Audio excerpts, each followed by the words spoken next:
जब अमेरिका ने दुनिया का पहला न्यूक्लियर बॉम्ब बनाया तो उसे लगा कि बस अब वो दुनिया का बादशाह है जिसे कोई छू भी नहीं सकता। लेकिन वो गलत था। उस एक धमाके ने दुनिया में एक खतरनाक रेस शुरू कर दी और आज दुनिया में 10 ऐसे कंट्रीज हैं जिनके पास न्यूक्लियर बॉम्ब बनाने का कोड है। कुछ कंट्रीज ने एक दूसरे की मदद की और कुछ ने चोरी किया, लेकिन सभी कंट्रीज ने जासूसों, धोखे और सीक्रेट डील्स का सहारा लिया। हम आज देखेंगे कि कैसे इन 10 मुल्कों ने एक दूसरे से मुकाबला करते हुए दुनिया की सबसे खतरनाक टेक्नोलॉजी बनाई, और हम उन कंट्रीज को भी देखेंगे जो ये टेक्नोलॉजी हासिल करने के बिल्कुल करीब पहुंच गए थे, और उन कंट्रीज को भी जिनका न्यूक्लियर वेपन बनाने की लिस्ट में अगला नंबर है। ये कहानी असल में जर्मनी में शुरू होती है 1938 में। ये वो वक्त था जब साइंटिस्ट्स ने पहली बार न्यूक्लियर फिशन डिस्कवर किया। उन्हें पता लगा कि एटम्स को तोड़कर वो चेन रिएक्शन के जरिए मैसिव एनर्जी रिलीज कर सकते हैं। इस डिस्कवरी ने पूरी साइंटिफिक कम्युनिटी को हिला कर रख दिया। अगले ही साल एल्बर्ट आइंस्टाइन ने अमेरिका को वार्निंग भेजी। उसने अमेरिकन गवर्नमेंट को बताया कि नाज़ीज इस नई साइंस को वेपनाइज कर सकते हैं।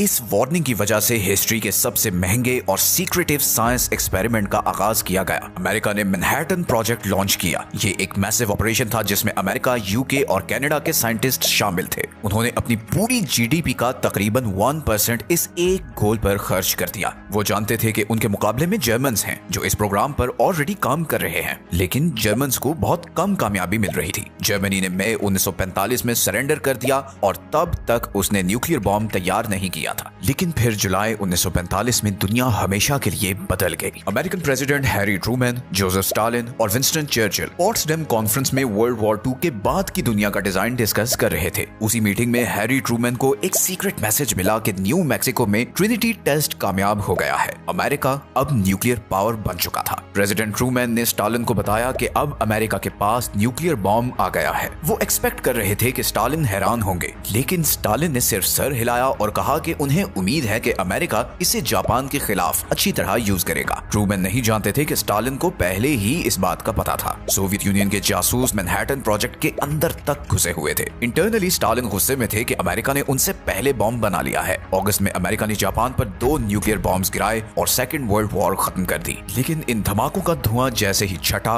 एक नई रेस शुरू हो चुकी थी। Soviet union nuclear club join करने वाला दूसरा मुल्क बन गया। उन्होंने अपनी रिसर्च 1941 में ही शुरू कर दी थी। वो तब ही अलर्ट हो गए थे जब उन्होंने नोटिस किया कि अमेरिकन और ब्रिटिश साइंटिस्ट्स ने अचानक न्यूक्लियर फिजिक्स पर पेपर्स पब्लिश करना बंद कर दिए हैं। उन्हें रियलाइज हो गया कि काम अब अंडरग्राउंड हो चुका है। जापान में तबाही देखने के बाद सोवियत प्रोग्राम ने फुल स्पीड पकड़ ली। उन्होंने अमेरिकन से बहुत ज्यादा डेटा चोरी किया था, लेकिन एक मसला था, वो बहुत शक्की थे। उन्हें डर था कि अमेरिकन डबल एजेंट्स उन्हें नुकसान पहुंचाने के लिए गलत डेटा फीड कर रहे होंगे। इसी वजह से उन्होंने चोरी शुदा डिजाइन पर पूरा भरोसा नहीं किया। उन्होंने जर्मन साइंटिस्ट्स को पकड़ा और उनके साथ ये सारी रिसर्च वेरीफाई की। वो उससे कई ज्यादा स्पीड से आगे बढ़े जितना वेस्ट एक्सपेक्ट कर रहा था। 1949 में सोवियत्स ने कजाकिस्तान में RDS-1 डेटोनेट किया और अमेरिकन मोनोपोली को खत्म कर दिया। इस कोल्ड वॉर में हथियारों की दौड़ अब ऑफिशियली शुरू हो चुकी थी। आप अज्यूम कर रहे होंगे कि तीसरा मुल्क शायद यूनाइटेड किंगडम होगा। आखिर ब्रिटिशर्स अमेरिकन के दोस्त थे। उन्होंने ट्यूब एलॉयज के नाम के प्रोजेक्ट में पहले ही काफी ग्राउंड वर्क किया हुआ था, पर क्विबेक एग्रीमेंट के मुताबिक उन्हें ये सारी रिसर्च अमेरिका को देनी पड़ी। इस एग्रीमेंट में लिखा था कि दोनों मुल्क आपस में टेक्नोलॉजी शेयर करेंगे, लेकिन 1946 में अमेरिका ने उस एग्रीमेंट को हवा में उड़ा दिया। उसने एक लॉ पास किया जिसने न्यूक्लियर इंफॉर्मेशन के एक्सचेंज को कट ऑफ कर दिया। वो न्यूक्लियर सीक्रेट्स को सिर्फ अपने तक रखना चाहते थे। ब्रिटेन शॉक्ड रह गया। उन्हें एहसास हुआ कि वर्ल्ड पावर रहने के लिए उन्हें खुद ही कुछ करना पड़ेगा।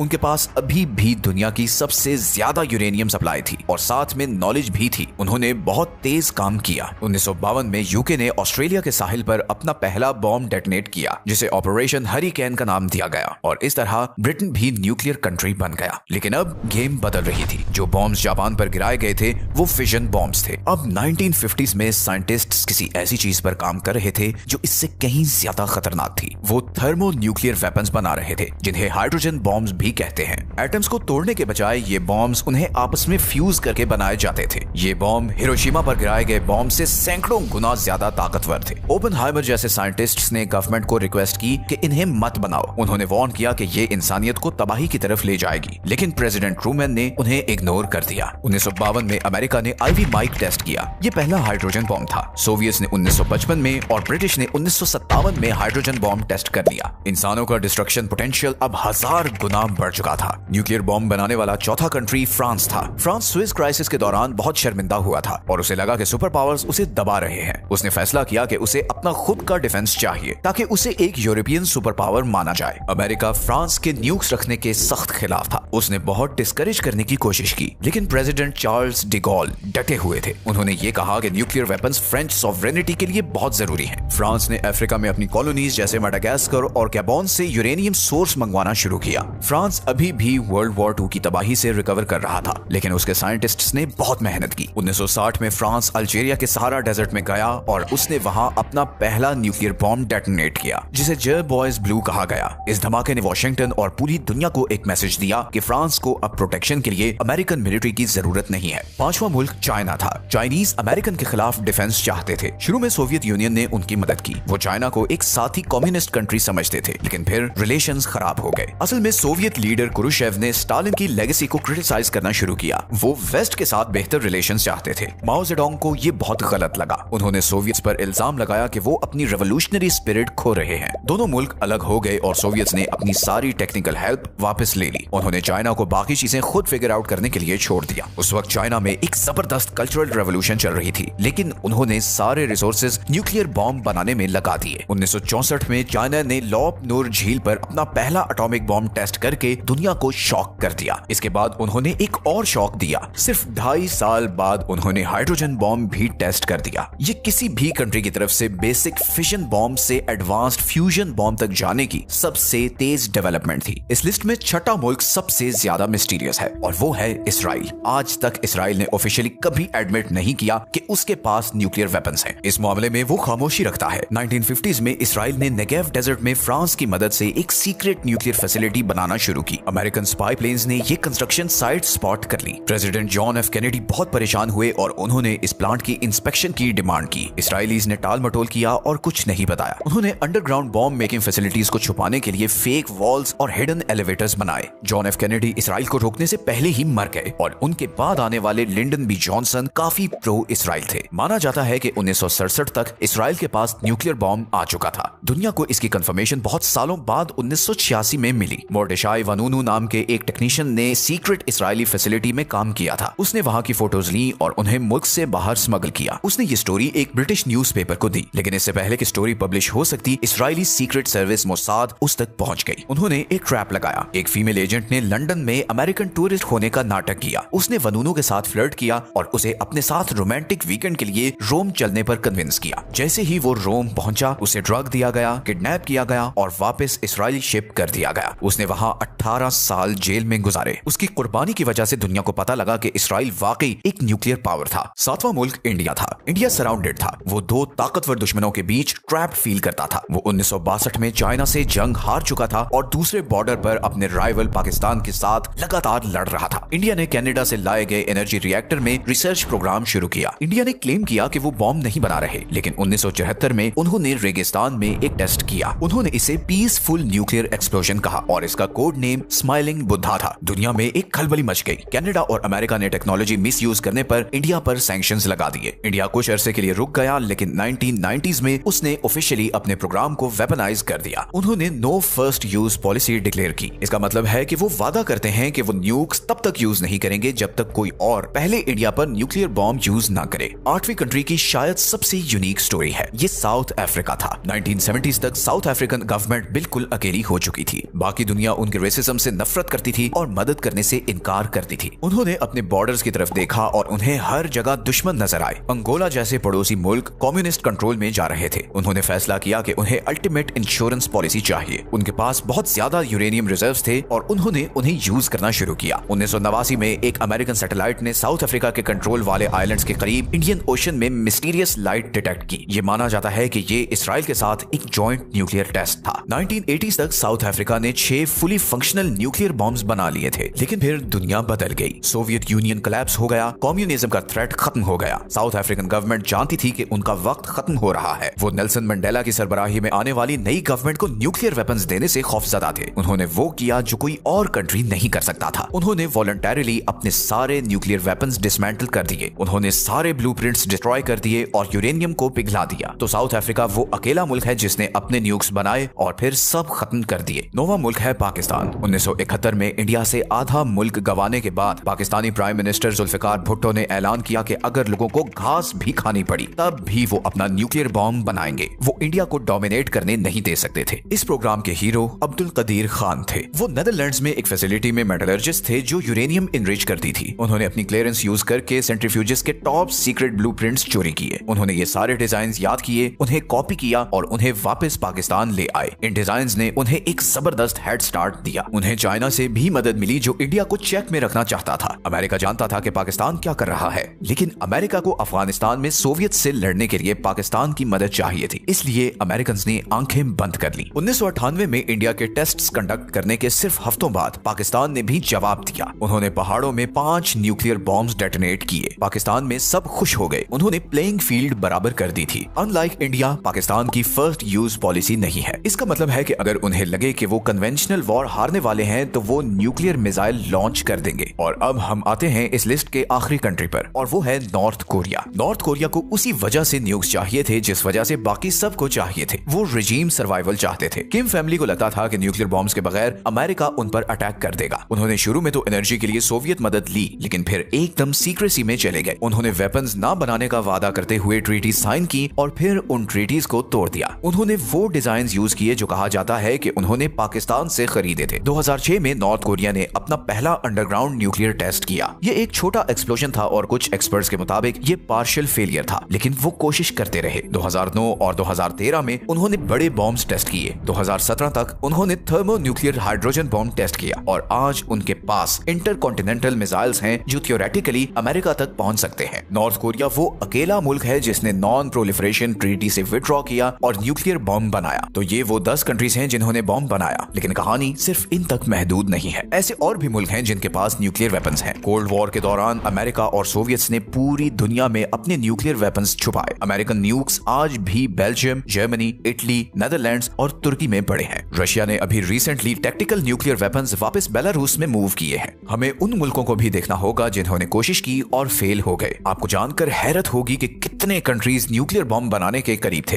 अर्जेंटीना और ब्राजील के पास मिलिट्री प्रोग्राम्स थे जो उन्होंने अबैंडन कर दिए। स्वीडन और स्विट्जरलैंड ने भी इस पर गौर किया था, लेकिन सबसे वोलेटाइल रीजन हमेशा से मिडिल ईस्ट रहा है। इराक के पास सद्दाम हुसैन के दौर में अपना न्यूक्लियर प्रोग्राम था। 1981 में इसराइल ने ऑपरेशन ओपरा लॉन्च किया और इराकी रिएक्टर पर एयर स्ट्राइक्स करके उसे तबाह कर दिया। 2007 में इसराइल ने यह दोबारा किया। उन्होंने सीरिया में एक सीक्रेट फैसिलिटी पर बॉम्ब गिराया जो नॉर्थ कोरिया की मदद से बनाई जा रही थी। इसराइल के लिए अब मसला ईरान है। ईरान सालों से यूरेनियम इनरिच कर रहा है। इसराइल और वेस्ट ने ईरान के न्यूक्लियर प्रोग्राम को टारगेट करके पीछे धकेल दिया है। एक और मुल्क है जिसे अक्सर नजरअंदाज किया जाता है और वो है जापान, जिसे एक्सपर्ट्स थ्रेशहोल्ड स्टेट कहते हैं। जापान के पास एडवांस्ड रॉकेट टेक्नोलॉजी और प्लूटोनियम के बड़े रिजर्व्स हैं। एक्सपर्ट्स मानते हैं कि अगर जापान चाहे तो वो महीनों में न्यूक्लियर वेपन्स बना सकता है। फिलहाल उनका पैसिफिस्ट कॉन्स्टिट्यूशन इसे रोकता है, लेकिन अगर एशिया में जियोपॉलिटिकल सिचुएशन बदलती है तो जापान कभी भी ट्रीटी तोड़ सकता है। और आखिर में हम उस चीज को नहीं भूल सकते जो समुद्रों की तह में है। ट्रीटीज और इंस्पेक्शन जमीन पर फोकस करती हैं, लेकिन न्यूक्लियर कंट्रीज की असल ताकत समुद्र की गहराई में है। America, Russia, UK, China, France और इंडिया सब न्यूक्लियर आर्म्ड सबमरीन्स ऑपरेट करते हैं। ये सबमरीन्स महीनों तक पानी के अंदर रह सकती हैं और इन्हें ट्रैक करना नामुमकिन है। ये इंश्योर करती हैं कि अगर मुल्क मैप से मिट भी जाए तो उनकी सबमरीन्स दुनिया में कहीं से भी रिटेलिएटरी स्ट्राइक्स लॉन्च कर सकती हैं। ये म्यूचुअली अश्योर्ड डिस्ट्रक्शन का कॉन्सेप्ट है। ये वही डेंजरस लॉजिक है जिसने 80 सालों से अमन कायम रखा हुआ है। ये टेक्नोलॉजी जो जर्मनी में एक लेबोरेटरी में शुरू हुई थी अब मैप के हर कोने में फैल चुकी है। हमने न्यूक्लियर क्लब को सिर्फ एक मेंबर से ग्रो होकर 10 तक जाते देखा है। ये टेक्नोलॉजी तो पुरानी है, लेकिन इसके ब्लूप्रिंट्स हर तरफ मौजूद हैं। अगले मुल्क को रोकने वाली वाहिद चीज पॉलिटिक्स है, साइंस नहीं। और अब सबसे खतरनाक सवाल ये है कि न्यूक्लियर बॉम्ब बनाने वाला वो 11वां कंट्री कौन होगा।